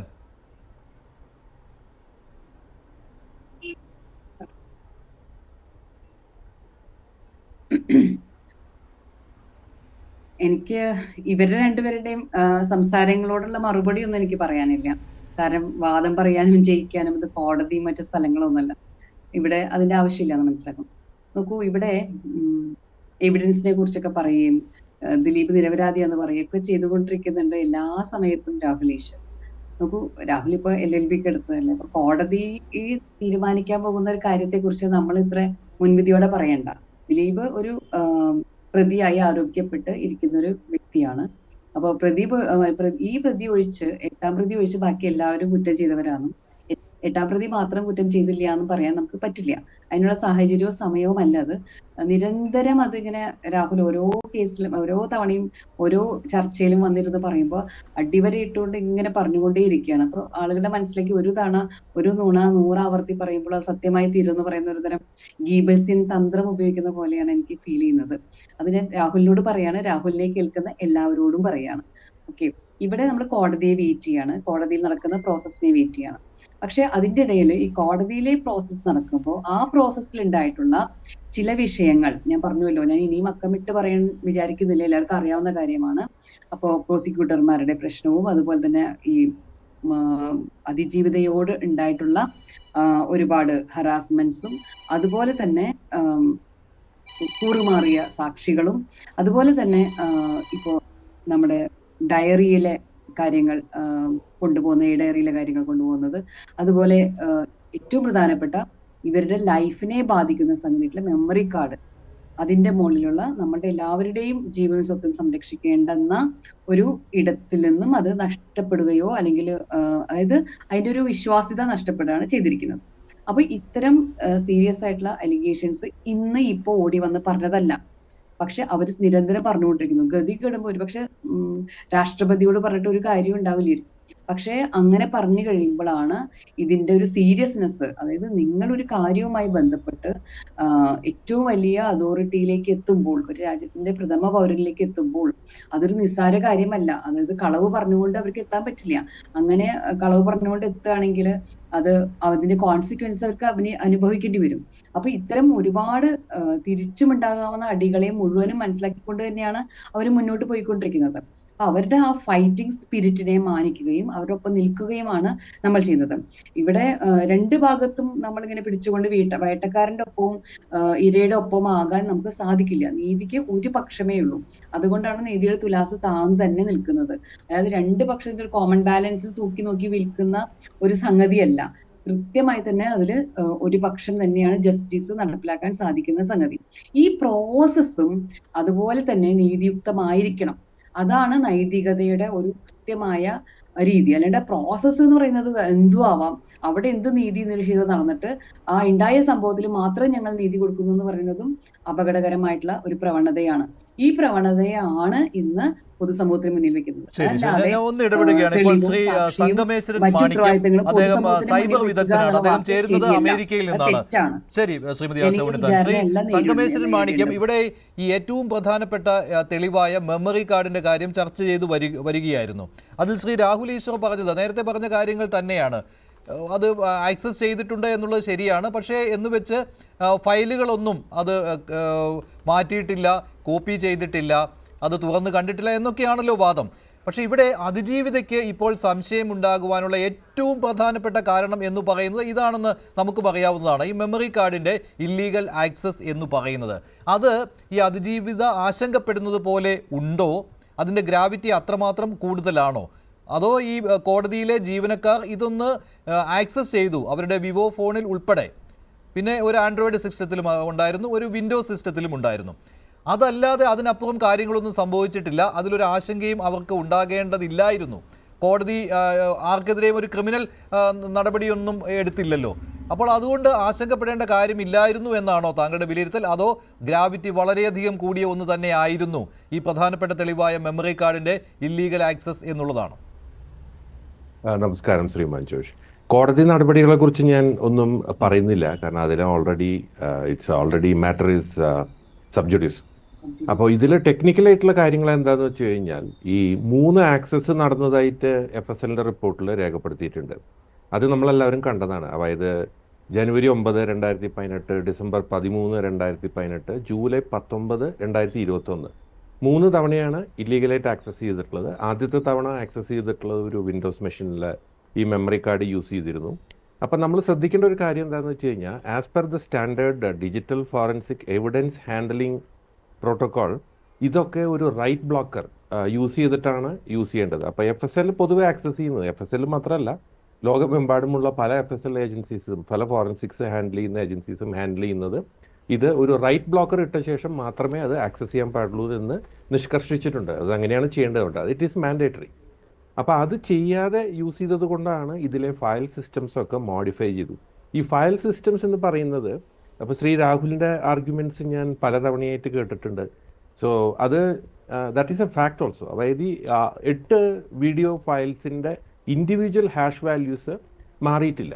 അപ്പോൾ that means that those evidence, അതായത് ആ 8 വീഡിയോ ഫയൽസ് എഡിറ്റ് ചെയ്യപ്പെടുകയോ മോഡിഫൈ ചെയ്യപ്പെടുകയോ ചെയ്തിട്ടില്ല. പക്ഷേ നമുക്ക് അവൈലബിൾ ആയിട്ടുള്ള ലോഗ്സ്, ഇപ്പോൾ അവൈലബിൾ ആയിട്ടുള്ള ലോഗ്സ് വെച്ചിട്ട് അത് കോപ്പി ചെയ്യപ്പെട്ടിട്ടുണ്ടോ, അത് വേറെ എന്തെങ്കിലും രീതിയിൽ വേറെ ഏതെങ്കിലും ഡിവൈസിലേക്ക് മാറ്റപ്പെട്ടിട്ടുണ്ടോ എന്നുള്ളത് കണ്ടുപിടിക്കാൻ പറ്റില്ല.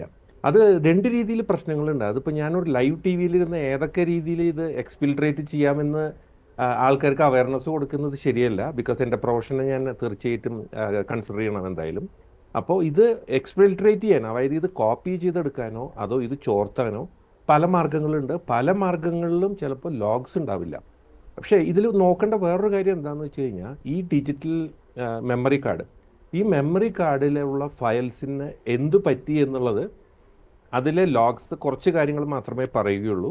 ഇത് ഏത് ഡിവൈസിലാണോ യൂസ് ചെയ്തത്, ഏത് വിൻഡോസ് മെഷീൻ അല്ലെങ്കിൽ ആൻഡ്രോയിഡ്സ് അല്ലെങ്കിൽ വിവോ ഫോണിലാണോ യൂസ് ചെയ്തത്, ആ ഡിവൈസിനെ കണ്ടുപിടിച്ചാൽ മാത്രമേ നമുക്ക് എന്തൊക്കെ നടന്നിട്ടുണ്ട്, ഇത് ഏതൊക്കെ രീതിയിൽ ആക്സസ് ചെയ്തിട്ടുണ്ട്, ഏതൊക്കെ രീതിയിൽ കോപ്പി ചെയ്യപ്പെട്ടിട്ടുണ്ട് എന്നുള്ളത് പറയാൻ പറ്റുള്ളൂ. അങ്ങനെ ഒരു പഠനം ഇതുവരെ നടന്നതായി പബ്ലിക് റെക്കോർഡ്സിലില്ല, എൻ്റെ അറിവിൽ കിട്ടിയിട്ടില്ല. അപ്പോൾ അങ്ങനെ ഒരു പഠനം നടന്നാൽ മാത്രമേ ഇത് സന്നിഗ്ധമായിട്ട് ഉറപ്പിച്ച് പറയാൻ പറ്റുള്ളൂ. അതായത് ഇതിൽ നിന്ന്, ഈ മെമ്മറി കാർഡിൽ നിന്ന് ഈ വിൻഡോസ് ഓപ്പറേറ്റിംഗ് സിസ്റ്റത്തിലോ ആൻഡ്രോയിഡ് സിസ്റ്റത്തിലോ വിവോ ഫോണിലോ ഇട്ടിട്ട് ഈ മെമ്മറി കാർഡിൽ നിന്ന് ഈ 8 ഫയലുകളിൽ ഒരു ഫയലെങ്കിലും കോപ്പി ചെയ്തിട്ടുണ്ടെങ്കിൽ അത് ഏത് സിസ്റ്റത്തിലേക്കാണോ കോപ്പി ചെയ്തത്, അല്ലെ ഏത് സിസ്റ്റത്തിൽ ഉണ്ടായിരുന്ന മെമ്മറി കാർഡിലേക്കാണോ കോപ്പി ചെയ്തത്, ആ സിസ്റ്റത്തിന്റെ ലോഗ് നോക്കിയാൽ മാത്രമേ മനസ്സിലാക്കാൻ കഴിയുകയുള്ളൂ. ഈ സറണ്ടർ ചെയ്ത ഫോണുകളിൽ ഈ വിവോ ഫോൺ ഉണ്ടായിരുന്നോ എന്നുള്ള കാര്യത്തിൽ പോലും സംശയമുള്ളതാണല്ലോ. അതുകൊണ്ടാണ് ഞാൻ ചോദിക്കുന്നത്. ഇത് ക്ലിയർ ആണല്ലോ അല്ലേ ശ്രീ സംഗമേശ്വരൻ? അത് ക്ലിയർ ആണ്. അത് ഈ 2022 എത്ര ഫോണുകൾ സറണ്ടർ ചെയ്യപ്പെട്ടു എന്നുള്ളത് പബ്ലിക് ഡൊമൈനിൽ അവൈലബിൾ ആയിട്ടുള്ള ഇൻഫർമേഷൻ ആണ്. അതിൽ വിവോ ഫോൺ ഉണ്ടായിരുന്നു എന്നുള്ളത് ഞാനിപ്പോൾ പറയുന്നില്ല. പക്ഷെ അത് തീർച്ചയായിട്ടും അന്വേഷിച്ചു കഴിഞ്ഞാൽ തീർച്ചയായിട്ടും കണ്ടുപിടിക്കേണ്ടതാണ്. അതിന് ഈ മാറ്റർ ഓഫ് എക്സ്ക്ലൂഷൻ എന്ന് പറയും. തീർച്ചയായിട്ടും ഇതിനെ ഹോസ്റ്റ് സിസ്റ്റം എന്നാണ് പറയുന്നത് കേട്ടോ. ഈ ഹോസ്റ്റ് എന്ന് പറഞ്ഞു കഴിഞ്ഞാൽ അതൊരു മൊബൈൽ ഫോൺ ആകാം, അതൊരു വിൻഡോസ് മെഷീൻ ആകാം, അതൊരു ആപ്പിളിൻ്റെ സിസ്റ്റം ആവാം, ഇത് എന്ത് വേണമെങ്കിലും ആവാം ഇത് യൂസ് ചെയ്യുന്നത്.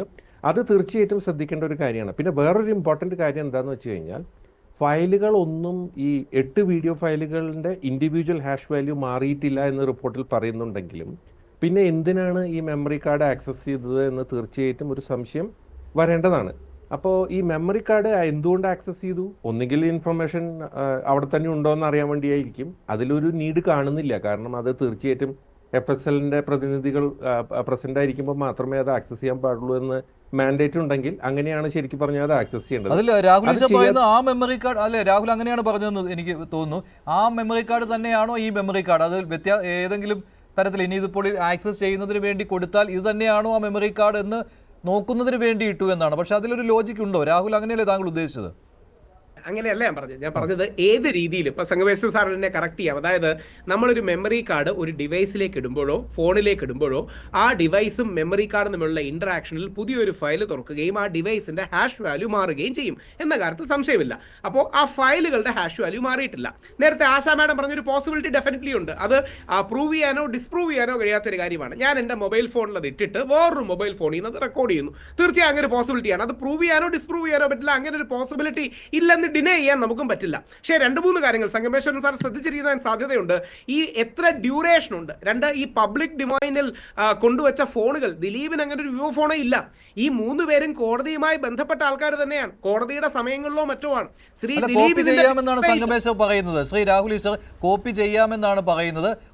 ഒരു മൊബൈൽ ഫോണിലേക്കോ അല്ലെങ്കിൽ മറ്റൊരു മെമ്മറി കാർഡിലേക്കോ കോപ്പി ചെയ്താൽ ഏത് സിസ്റ്റത്തിലേക്കാണോ കോപ്പി ചെയ്തത് അല്ലെങ്കിൽ ഏത് സിസ്റ്റത്തിൽ ഘടിപ്പിച്ചിരിക്കുന്ന മെമ്മറി കാർഡിലേക്കാണോ കോപ്പി ചെയ്തത് അവിടെയേ ആ ഫയലിന്റെ ഹാഷ് വാല്യൂ ചേഞ്ച് ആവുകയുള്ളൂ എന്നാണ്. എന്റെ അറിവ് കുറവ് കാരണമായിരിക്കാം. കാര്യം സംഗമേശ്വർ സാറിന്റെ ആ കാര്യത്തിലുള്ള അറിവ് സംഗമേശ്വർ സാറിന്റെ അത്രയും ഉണ്ടാവുകയില്ല ഈ വിഷയത്തിൽ. സംഗമേശ്വരൻ സാർ ഒരു ഡൗട്ടായിട്ട് എടുത്താൽ മതി പ്രേക്ഷകർക്ക് കൂടെ വേണ്ടി. എന്റെ ഇരിക്കുന്ന ഒരു ഡിവൈസിൽ നിന്ന് ഒരു പ്രത്യേക ഫയൽ മറ്റൊരു ഡിവൈസിലേക്ക് കോപ്പി ചെയ്താൽ പോലും എൻ്റെ ഇരിക്കുന്ന ഡിവൈസിൽ അതിനൊരു ലോഗ് ഉണ്ടാവുമല്ലോ. എൻ്റെ ഇരിക്കുന്ന ഡിവൈസിൽ ഒരു കാര്യം ഉണ്ടാവുമല്ലോ. അങ്ങനെയാണല്ലോ നമ്മൾ ഈ വിവോയുടെ അടക്കമുള്ള കാര്യങ്ങൾ മനസ്സിലാക്കിയത്. നമ്മൾ ഈ വിവോ ഫോണിന്റെ കാര്യം മനസ്സിലാക്കിയത് ഈ പ്രത്യേക ഡിവൈസിൽ നിന്നല്ലേ. അപ്പോൾ ഏതെങ്കിലും രീതിയിൽ ഇപ്പം ആശാ മാഡം പറഞ്ഞ പോസിബിലിറ്റി ഡെഫിനറ്റ്ലി യെസ്, അതൊരു കൗണ്ടർ ചെയ്യപ്പെടാൻ കഴിയാത്ത ആർഗ്യുമെന്റ് ആണ്. പക്ഷേ എൻ്റെ ഇരിക്കുന്ന ഒരു ഡിവൈസിൽ നിന്ന്, എൻ്റെ മെമ്മറി കാർഡിൽ നിന്ന് ഒരു ഫയൽ വേറൊന്നിലേക്ക് പോയാൽ പോലും ഈ മെമ്മറി കാർഡിൽ ഇതിന്റെ ലോഗോ, ഡിജിറ്റൽ ഫുട് പ്രിന്റോ ഏതെങ്കിലും ഐഡന്റിഫിക്കേഷൻ പോസിബിലിറ്റി സംഗമേശ്വർ അങ്ങനെയുണ്ടോ? അത് മാത്രമല്ല, ഈ മൂന്നാമത്തെ തവണത്തെ ആക്സസ് എന്ന് പറയുന്നത് 1 സെക്കൻഡോ 2 സെക്കൻഡോ 1 മിനിറ്റോ 2 മിനിറ്റോ 3 മിനിറ്റോ അല്ല, 12:19 മുതൽ 12:54 വരെയാണ്. എത്രയോ സമയം അത് ആക്സസ് ചെയ്തിട്ടുണ്ട്. അത് വെറുതെ തമാശയ്ക്ക് വേണ്ടി മെമ്മറി കാർഡ് ആ സിസ്റ്റത്തിൽ വിവോ ഫോണിൽ ഘടിപ്പിച്ചതല്ല. ശരി, ശ്രീ സംഗമേശ്വർ. ഓക്കെ, ഇതിൽ നമ്മൾ നോക്കേണ്ട ഒരു കാര്യം എന്താ വെച്ച് കഴിഞ്ഞാൽ, ഈ മെമ്മറി കാർഡ് ഒരു മൊബൈൽ ഫോണിൽ യൂസ് ചെയ്ത് കഴിഞ്ഞാൽ, അല്ലെങ്കിൽ ഒരു വിൻഡോസ് ഏതെങ്കിലും ഓപ്പറേറ്റിംഗ് സിസ്റ്റം ഉള്ള ഒരു ഡിവൈസിലേക്ക് നമ്മൾ കണക്ട് ചെയ്ത് കഴിഞ്ഞാൽ, ആ ഡിവൈസ് ഈ മെമ്മറി കാർഡിലേക്ക് ചില ഫയൽസും ചില ഫോൾഡേഴ്സും റൈറ്റ് ചെയ്യും, എഴുതും. അത് എഴുതിയത് കൊണ്ട് അത്രയും സമയം മാത്രമേ ആക്സസ് ചെയ്തു എന്ന് നമുക്ക് ഉറപ്പിച്ച് പറയാൻ പറ്റില്ല. അതിന് ഇൻ ഡീറ്റെയിൽഡ് ആയ ഒരു സ്റ്റഡി തീർച്ചയായിട്ടും ആവശ്യമാണ്. ഈ മെമ്മറി കാർഡ് യൂസ് ചെയ്തതെന്ന് പറയുന്ന ഡ്യൂറേഷൻ മാത്രമായിരിക്കില്ല, ഫയൽ ഓട്ടോമാറ്റിക്കായിട്ട് ക്രിയേറ്റ് ചെയ്ത സമയവും വെച്ചിട്ടാണ് ഇത് എപ്പോൾ ആക്സസ് ചെയ്തു എന്ന് പറയുന്നത്. പക്ഷേ അത് കഴിഞ്ഞ് എത്ര നേരം വേണമെങ്കിലും ചിലപ്പോൾ ആക്സസ് ചെയ്യാൻ പറ്റും ഈ ക്രിയേറ്റ് ചെയ്ത് കഴിഞ്ഞാൽ. എത്ര നേരം വേണമെങ്കിലും എന്നുള്ള duration is actually an open ended ഡ്യൂറേഷനാണ്. അതായത് അതിന് ഒരു എൻഡ് ടൈം ഇല്ല. അപ്പോൾ ആ എൻഡ് ടൈം ഇല്ലാത്തത് കൊണ്ട് ഇപ്പോൾ നമ്മൾ നോക്കുന്നത് ഇപ്പോൾ ജനുവരി 9, 2018 രാത്രി 9:58, അതായത് 21:58:41 എന്ന് പറയുന്ന ആ ഒരു സമയത്താണ് ഈ ഫയലും ഫോൾഡറും മെമ്മറി കാർഡിൽ ഒരു വിൻഡോസ് മെഷീനിൽ നിന്ന് ക്രിയേറ്റ് ചെയ്തു എന്ന് FSLന്റെ റിപ്പോർട്ടിലുള്ളത്.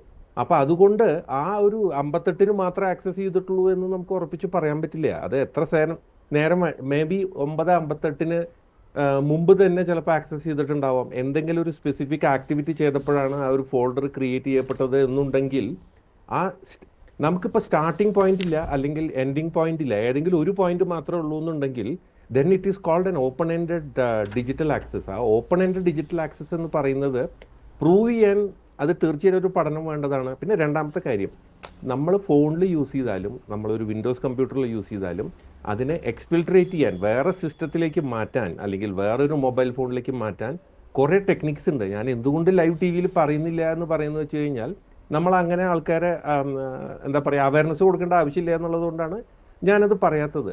ഇത് വിവോ തന്നെയാണ്, അത് ഈ വിവോ തന്നെയാണ് നമ്മൾ എങ്ങനെ പറയുന്നു എന്ന് വെച്ച് കഴിഞ്ഞാൽ, വിവോൻ്റെ ചില സിഗ്നേച്ചർ ആയിട്ടുള്ള ചില ഫോൾഡേഴ്സ് ഉണ്ട്. അതായത് വിവോ ഫോണിൽ നമ്മളൊരു മെമ്മറി കാർഡ് ഇട്ട് കഴിഞ്ഞാൽ അത് സിസ്റ്റത്തിൻ്റെ എക്സ്റ്റൻഷൻ ആയിട്ടാണ് ആഡ് ചെയ്യപ്പെടുന്നത്.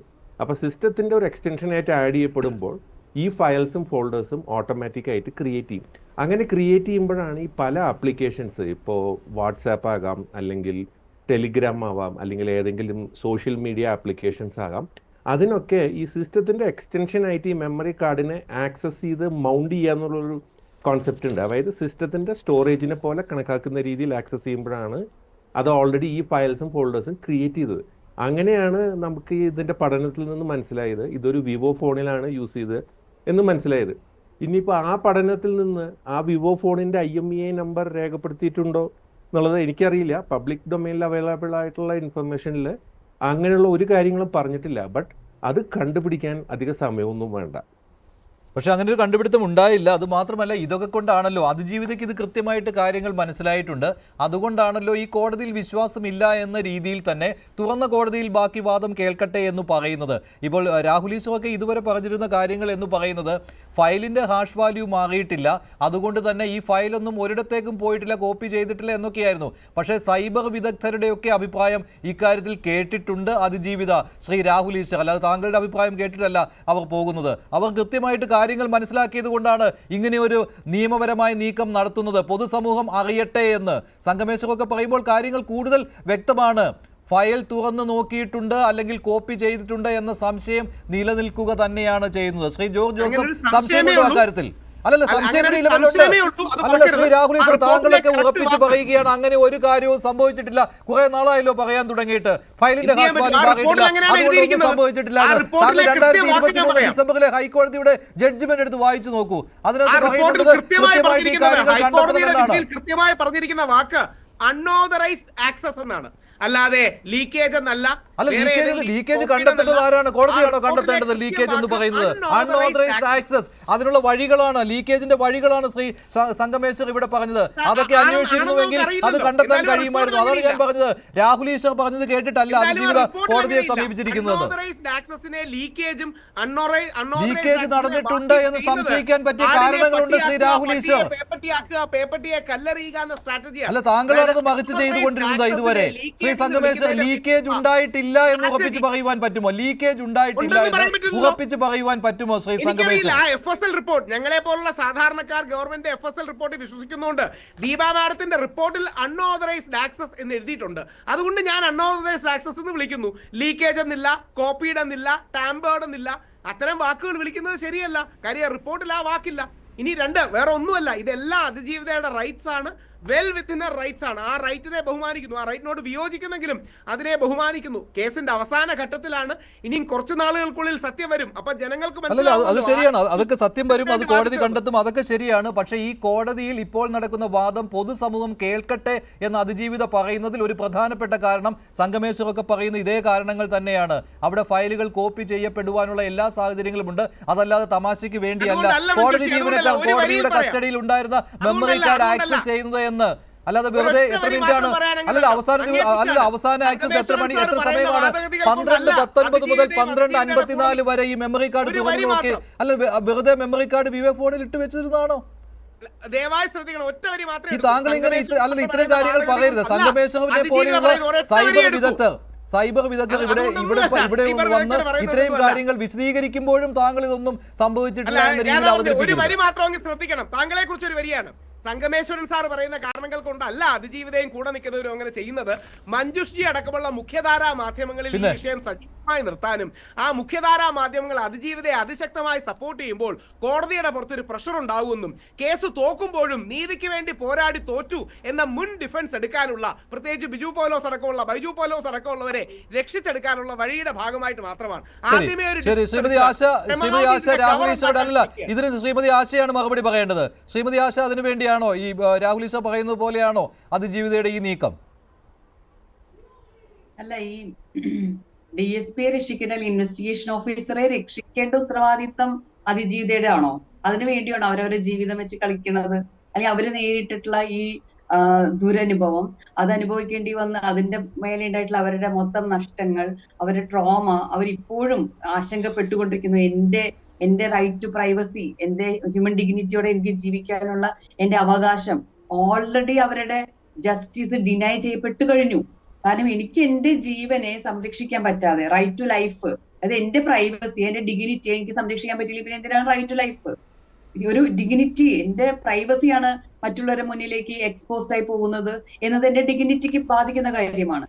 ആ സംഗതിയുടെ മുകളിലാണ് ഇവര് ആശങ്കപ്പെടുന്നത്. അല്ലാതെ ഇവരോട് ചെയ്ത ആദ്യത്തെ അട്രോസിറ്റി ഉണ്ടല്ലോ, ആ അട്രോസിറ്റിയില് ആർക്ക് ശിക്ഷ കിട്ടും, ആർക്ക് കിട്ടില്ല, ആ ഇൻവെസ്റ്റിഗേഷൻ ഓഫീസർ ആരൊക്കെ ഉണ്ടായി, ആ ഇൻവെസ്റ്റിഗേഷൻ ഓഫീസറെ മുഴുവൻ രക്ഷിക്കേണ്ടത് ഞാനാണ്, അതുകൊണ്ട് ഞാൻ അവസാന സമയത്ത് പോയിട്ട് കേസ് കൊടുക്കാണ് എന്നൊക്കെ പറഞ്ഞ് ഇവരെ ആരോപിക്കുമ്പോ നോക്കൂ രാഹുൽ ഈശ്വർ, നിങ്ങൾ അവരെ ആക്ഷേപിച്ചുകൊണ്ടിരിക്കുകയാണ്.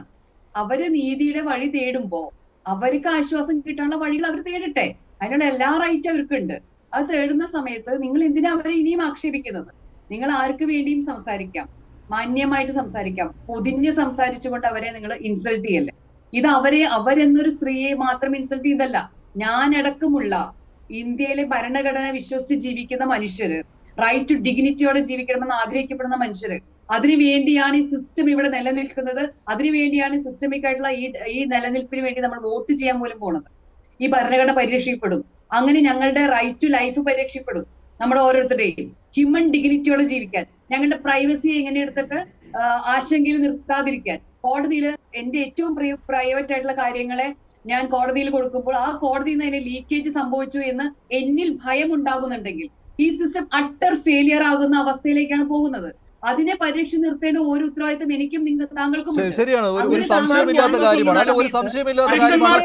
കോടതിയുടെ കസ്റ്റഡിയിൽ ഇരിക്കുന്ന ഒരു തെളിവ് മൂല്യമുള്ള ഒരു വസ്തു, അത് ലീക്കേജ് നടന്നിട്ടുണ്ട് എന്ന് സംശയിച്ചാൽ അതിനുള്ള പ്രതിവിധി നൽകേണ്ടതും കോടതി തന്നെയാണ്. അക്കാര്യത്തിൽ അന്വേഷണം കൃത്യമായിട്ട് നടന്നിട്ടില്ല എന്ന് സൈബർ വിദഗ്ധനായ ശ്രീ സംഗമേശ്വരന്റെ ഈ വിലയിരുത്തലുകളിൽ തന്നെ മനസ്സിലാക്കാവുന്നതാണ്. ശ്രീ ജോർജ് ജോസഫ്, സംശയമുണ്ടോ? ഇതിൽ സംഗമേശ്വരൻ മാണിക്യം പറയുന്ന കാര്യമാണോ താങ്കൾ വിശ്വാസത്തിലെടുക്കുന്നത്, അതോ രാഹുൽ പറയുന്ന കാര്യമാണോ?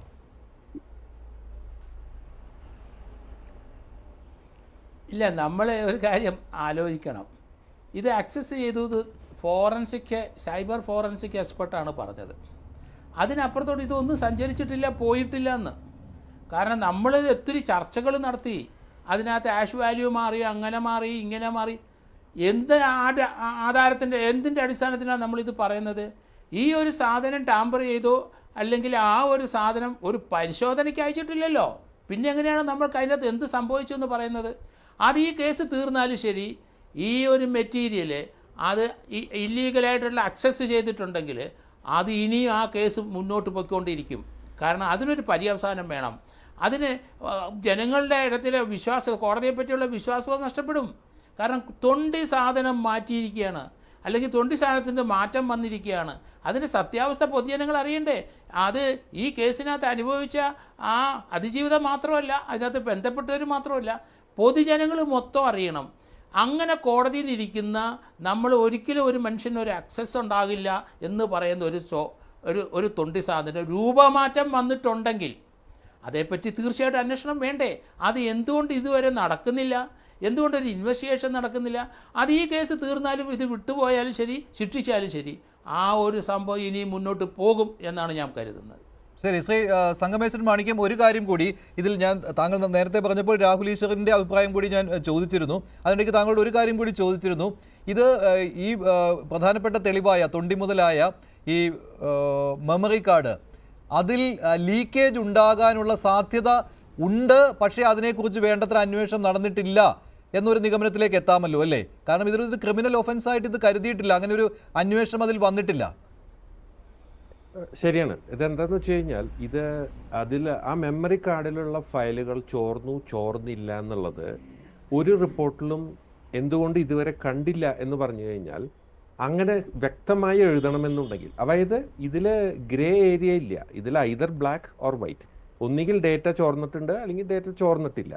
ഇത് രണ്ട് ചെയ്യണമെന്നുണ്ടെങ്കിലും അതിൽ തീർച്ചയായിട്ടും ഒരു പഠനം നടത്തിയ ശേഷം മാത്രമേ ഏത് ഏജൻസിക്കും അത് സന്നിഗ്ധമായിട്ട് ഉറപ്പിച്ച് പറയാൻ പറ്റുള്ളൂ. അതായത് ചോർന്നു അല്ലെങ്കിൽ ചോർന്നില്ല എന്ന് പറഞ്ഞിട്ട്. That is an assurance. ആ അഷ്വറൻസ് എന്തുകൊണ്ടാണ് FSLന്റെ റിപ്പോർട്ടിൽ അവർ പ്രതിപാദിക്കാത്തതെന്ന് പറഞ്ഞു കഴിഞ്ഞാൽ, അതിനുള്ള ലോഗുകൾ കിട്ടിയിട്ടില്ല. അപ്പൊ ആ പ്രൂഫ് കിട്ടണ്ടേ? അപ്പൊ ഒന്നുകിൽ ലോഗ് കിട്ടണം, അല്ലെങ്കിൽ അന്വേഷണം നടത്തിയിട്ട് ഈ മെമ്മറി കാർഡ് ആരാണോ ആക്സസ് ചെയ്തത് അവരെന്തൊക്കെ ചെയ്തു ആ മെമ്മറി കാർഡ് വെച്ചിട്ട്. ഞങ്ങൾ ഇത് ആക്സസ് ചെയ്തു, ഇത് യൂസ് ചെയ്തിട്ട് ഞങ്ങൾ 1, 2, 3 ഈ 3 രീതികളിൽ ഞങ്ങൾ ഈ ഫയൽ കോപ്പി ചെയ്തു. ഞാനത് എന്തുകൊണ്ട് TV-യിൽ പറയുന്നില്ല എന്ന് പറഞ്ഞു കഴിഞ്ഞാൽ, ഇറ്റ്സ് എൻ ഓൺഗോയിങ് ഇൻവെസ്റ്റിഗേഷൻ. അപ്പോൾ അതിനെ നമ്മൾ ഇംപീഡ് ചെയ്യുന്നത് ശരിയല്ല. അപ്പോൾ 1, 2, 3 എന്നുള്ള രീതികളിൽ ആ ഫയലുകൾ കൈമാറ്റം ചെയ്യപ്പെട്ടു അല്ലെങ്കിൽ കോപ്പി ചെയ്യപ്പെട്ടു എന്നുള്ളത് അത് ചിലപ്പോൾ ഒരു അന്വേഷണത്തിലാണ് പുറത്തു വരുന്നത്. അപ്പോൾ ആ അന്വേഷണം നടന്നിട്ടുണ്ടോ? പബ്ലിക് ഡൊമൈനിൽ അവൈലബിൾ ആയിട്ടുള്ള ഇൻഫർമേഷനിൽ വെച്ചിട്ട് അങ്ങനെ ഒരു ഇൻവെസ്റ്റിഗേഷൻ നടന്നിട്ടില്ല. അപ്പോൾ ഇൻവെസ്റ്റിഗേഷൻ നടന്നാൽ മാത്രമേ നമുക്ക് ക്ലിയർ ആയിട്ടുള്ള ഒരു റിപ്പോർട്ട് ഇൻവെസ്റ്റിഗേഷൻ ടീമിന്റെ സൈഡിൽ നിന്ന്. അങ്ങനെയാണെങ്കിൽ ഒരു കാര്യം കൂടി, ഈ തൊണ്ടി മുതലായ ഈ മെമ്മറി കാർഡ് തന്നെയാണോ ഇതെന്ന് പോലും സംശയിക്കേണ്ട കാര്യം പോലും അതിലുണ്ടല്ലോ. അങ്ങനെയൊക്കെ വേണ്ടി വരുമോ ശ്രീ സംഗമേശ്വരൻ മാണിക്യം? ഇതിപ്പോൾ FSL ലാബിൽ ഇതിന്റെ ഒരു ഇമേജ് ഉണ്ടല്ലോ അവിടെ. അതെ, 2017 ഈ മെമ്മറി കാർഡ് ആദ്യമായിട്ട് FSLലേക്ക് ചെന്നിട്ട് FSL ഇതിന്റെ ഹാഷ് വാല്യൂ ഒക്കെ എടുത്ത് കോൾഡ് ഇമേജ് എടുത്ത് രേഖപ്പെടുത്തുന്നത്. കോൾഡ് ഇമേജ് എന്ന് പറയുന്നത് എങ്ങനെയാണെന്ന് വെച്ച് കഴിഞ്ഞാൽ, ഒരു ഫോട്ടോസ്റ്റാറ്റ് കോപ്പി എടുക്കുന്ന പോലെയാണ്. അതായത് ഈ മെമ്മറി കാർഡിലെ കണ്ടന്റ്സ് ഒരു സെക്യൂർ സ്റ്റോറേജിലേക്ക് കോപ്പി ചെയ്യുന്നതിൻ്റെ കൂടെ തന്നെ അതിൻ്റെ ഹാഷ് വാല്യൂ ഓട്ടോമാറ്റിക്കായിട്ട് കണക്കാക്കി രേഖപ്പെടുത്തും. അങ്ങനെയാണ് 2017 ആദ്യമായി FSL ഇതിൻ്റെ കോൾഡ് ഇമേജ് എടുത്ത ശേഷം അതിൻ്റെ ഹാഷ് വാല്യൂ ഓട്ടോമാറ്റിക്കായിട്ട് കാൽക്കുലേറ്റ് ചെയ്ത് രേഖപ്പെടുത്തിയത്.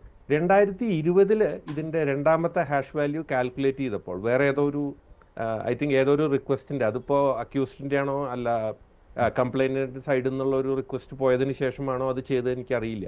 2020 രണ്ടാമത്തെ ഹാഷ് വാല്യൂ കാൽക്കുലേറ്റ് ചെയ്തപ്പോഴാണ് 2018 2 തവണ ആക്സസ് ചെയ്ത് അതിൽ ഫയൽസും ഫോൾഡേഴ്സും ക്രിയേറ്റ് ചെയ്തു എന്ന് ക്ലിയർ ആയിട്ട് രേഖപ്പെടുത്തിയിട്ടുള്ളത്. 2022 ഇതിൻ്റെ മൂന്നാമത്തെ ഹാഷ് വാല്യൂ കാൽക്കുലേറ്റ് ചെയ്തത് വേറെ ഏതോ ഒരു പ്രൊസീജിയറിൻ്റെ ഭാഗമായിട്ട്. അപ്പോഴാണ് 2021 ഒരു തവണ ആക്സസ് നടത്തിയിട്ടുണ്ട് എന്ന് മനസ്സിലാവുന്നത്. അപ്പോൾ ഇതിൽ വേറൊരു പ്രശ്നം എന്താണെന്ന് വെച്ച് കഴിഞ്ഞാൽ, 2 ഹാഷ് വാല്യൂ, ഇപ്പോൾ ആദ്യത്തെ ഹാഷ് വാല്യൂ 2017 എടുത്തു, 2020 അടുത്ത ഹാഷ് വാല്യൂ എടുത്തതെന്ന് വിചാരിക്കുക. ഇതിൻ്റെ ഇടയിൽ ചിലപ്പോൾ ആക്സസ് ചെയ്തപ്പോൾ ഇതിൽ ഫയൽസും ഫോൾഡേഴ്സും ഒന്നും ക്രിയേറ്റ് ചെയ്യപ്പെട്ടിട്ടില്ല എന്ന് വിചാരിക്കുക. പക്ഷേ അപ്പോൾ ഒരു ഹാഷ് വാല്യൂ മാറിയിട്ടുണ്ടാവും. ആ ഹാഷ് വാല്യൂ എപ്പോഴൊക്കെ ഹാഷ് വാല്യൂ മാറി എന്നുള്ളത് നമുക്ക് കണ്ടുപിടിക്കാൻ പറ്റില്ല. നമ്മൾ ചെക്ക് ചെയ്യുമ്പോൾ ഹാഷ് വാല്യൂ മാറിയിട്ടുണ്ടോ എന്ന് മാത്രമേ കണ്ടുപിടിക്കാൻ പറ്റുള്ളൂ. ഇതിൽ ശ്രദ്ധിക്കേണ്ട കാര്യം എന്താണെന്ന് വെച്ച് കഴിഞ്ഞാൽ ഇൻഡിവിജ്വൽ ഫയലുകളുടെ ഹാഷ് വാല്യൂ അല്ല മാറിയിട്ടുള്ളത് എന്ന് റിപ്പോർട്ടിൽ ക്ലിയർ ആയിട്ട് പറഞ്ഞിട്ടുണ്ട്. ഇതിൻ്റെ വോള്യത്തിൻ്റെ, മെമ്മറി കാർഡിൻ്റെ വോള്യത്തിൻ്റെ ഹാഷ് വാല്യൂ ആണ് മാറിയത്. അപ്പോൾ ഈ ഫയൽസ്, ഒറിജിനൽ ഫയൽസ്, എവിഡൻസ് ആയിട്ടുള്ള ഫയൽസ് അല്ല ടാമ്പർ ചെയ്യുന്നതല്ല ഉദ്ദേശമെങ്കിൽ, പിന്നെ ഉദ്ദേശം ഒന്നുകിൽ ഈ ഫയൽസ് ലീക്ക് ചെയ്യലായിരിക്കും, അല്ലെങ്കിൽ ആ മെമ്മറി കാർഡിൽ ഉണ്ടായിരുന്ന വേറെ ഏതെങ്കിലും ഫയൽസ് ഡിലീറ്റ് ചെയ്യാനായിരിക്കാം, അല്ലെങ്കിൽ മെമ്മറി കാർഡ് മൊത്തത്തിൽ മാറ്റിവെക്കാനായിരിക്കാം. ഇതൊക്കെ സ്പെക്കുലേഷൻസ് ആണ്. ഇതിൻ്റെ പഠനം നടന്നാൽ മാത്രമേ, പഠനം മാത്രമല്ല ഞാൻ പഠനം എന്ന് പറഞ്ഞു കഴിഞ്ഞാൽ ഒരു പഠനമല്ല, അന്വേഷണമാണല്ലോ. അത് ഏത് ഡിവൈസിലാണ് ആക്സസ് ചെയ്തത് എന്ന് ആ ഡിവൈസ് പിടിച്ചെടുക്കുക, അതിൽ അന്വേഷണം നടത്തുക എന്നുള്ളതാണല്ലോ അല്ലേ ശ്രീ സംഗമേശ്വരൻ മാണിക്യം? അതെ, ആ ഡിവൈസ്, ഒറിജിനൽ ഡിവൈസ് കണ്ടുപിടിക്കണം. പക്ഷേ ഇപ്പോൾ പ്രശ്നം എന്താണെന്ന് വെച്ച് കഴിഞ്ഞാൽ ഈ ഇൻഫർമേഷൻ കുറച്ച് നാളായി പബ്ലിക് ഡൊമൈനിൽ ഉള്ളത് കാരണം ആ ഡിവൈസുകൾ കിട്ടുമോ എന്നുള്ളത് ഇറ്റ്സ് $1 million ക്വസ്റ്റ്യൻ. അതായത് അത് കിട്ടുമെന്ന് ഉറപ്പിച്ച് നമുക്ക് അത് തന്നെയാണ്. അല്ല, അതിജീവിതയുടെ സംശയങ്ങൾക്ക് കാരണവും അതിലൊരു പ്രധാന റീസണും ഇത് തന്നെയാണ്. അതിനെ ശ്രീ രാഹുൽ ഈശ്വർ അത് അങ്ങനെയല്ല, മാധ്യമങ്ങൾ അത് അവർക്ക് അനുകൂലമായിട്ട് കാര്യങ്ങൾ പറയുമ്പോൾ അവരത് വാർത്താ പ്രാധാന്യത്തിന് വേണ്ടി ഇത്തരത്തിൽ പരാതിയുമായിട്ട് പോകുന്നു എന്നാണ്. മഞ്ജുഷി, ഇത് മറക്കരുത്, രണ്ടാണെങ്കിലും മെയിൻ കേസുമായി ബെയറിംഗും ബന്ധവുമില്ല. മെയിൻ കേസിന്റെ ഇതുമായിട്ട് യാതൊരു ബന്ധവുമില്ല. ഇത് മറ്റൊരു കേസ് തന്നെയാണ്. അല്ല, കേസ് വേറെയാണ്, പക്ഷെ മെമ്മറി കാർഡ് ഒരു പ്രധാനപ്പെട്ട തൊണ്ടി മുതലല്ലേ? ആയിക്കോട്ടെ, പക്ഷേ മെയിൻ കേസുമായിട്ട്, അല്ല, അപ്പോൾ ഈ വിചാരണ നടക്കുന്ന കേസിലെ പ്രധാനപ്പെട്ട തെളിവാണ്. അല്ല, മെമ്മറി കാർഡിന്റെ ഇല്ലീഗൽ ആക്സസ് വേറൊരു കേസാണ്. അത് ശരി, അത് നിങ്ങൾ നടക്കട്ടെ. അതാണ് ശ്രീ ജോർജ് ജോസഫ് പറഞ്ഞത്. അത് ഈ നടിയെ ആക്രമിച്ച കേസിലെ വിചാരണ കഴിഞ്ഞ് വിധി വന്നാൽ പോലും ആ കേസ് ചിലപ്പോൾ അതിന്റെ വഴിയെ തന്നെ പോകേണ്ടി വരും. കാരണം അത് ഇന്ത്യയുടെ ലീഗൽ ചരിത്രത്തിൽ തന്നെ വളരെ പ്രധാനപ്പെട്ട ഒരു കേസാണ്. ഇങ്ങനെയുള്ള ഇല്ലീഗൽ ആക്സസിന്റെ തൊണ്ടിമുതലിന്റെ ഇല്ലീഗൽ ആക്സസ് കോടതിയിൽ നിൽക്കുമ്പോൾ സംഭവിക്കുന്നത്. അതങ്ങനെ തന്നെ നിൽക്കട്ടെ. പക്ഷേ താങ്കൾ ഇങ്ങനെ പറയരുത്. നടിയെ ആക്രമിച്ച കേസിലെ പ്രധാനപ്പെട്ട തെളിവാണ്. അവിടെ മറ്റു കാര്യങ്ങളും ഈ പ്രതിഭാഗത്തിന് ഉന്നയിക്കാൻ പറ്റും. ഇത് ടാമ്പർ ചെയ്തു എന്ന് അവർക്ക് തന്നെ ഉന്നയിക്കാൻ പറ്റും. ഈ തെളിവൊന്നും ദിലീപിനെതിരെ കൊണ്ടുവരാൻ പറ്റില്ല എന്ന് അവർക്ക് തന്നെ ഉന്നയിക്കാൻ പറ്റും. ദിലീപിനെതിരെ മാത്രമല്ല, മറ്റു പ്രതികൾക്കെതിരെയും. അങ്ങനെ ഒരുപാട് കാര്യങ്ങളുണ്ട്. ബാധിക്കുന്ന തെളിവെന്താ? ഈ തെളിവ് ഒന്നും ദിലീപുമായിട്ട് ബാധകമല്ല. ദിലീപിനെ ബാധിക്കുന്നത് ദിലീപിന്റെ ഗൂഢാലോചനയിൽ പങ്കാളിയാണോ, ദിലീപാണോ സോക്കോൾഡ് IPC ഉണ്ടായതിനു ശേഷം ആദ്യമായി കൊട്ടേഷൻ കൊടുത്ത വ്യക്തി?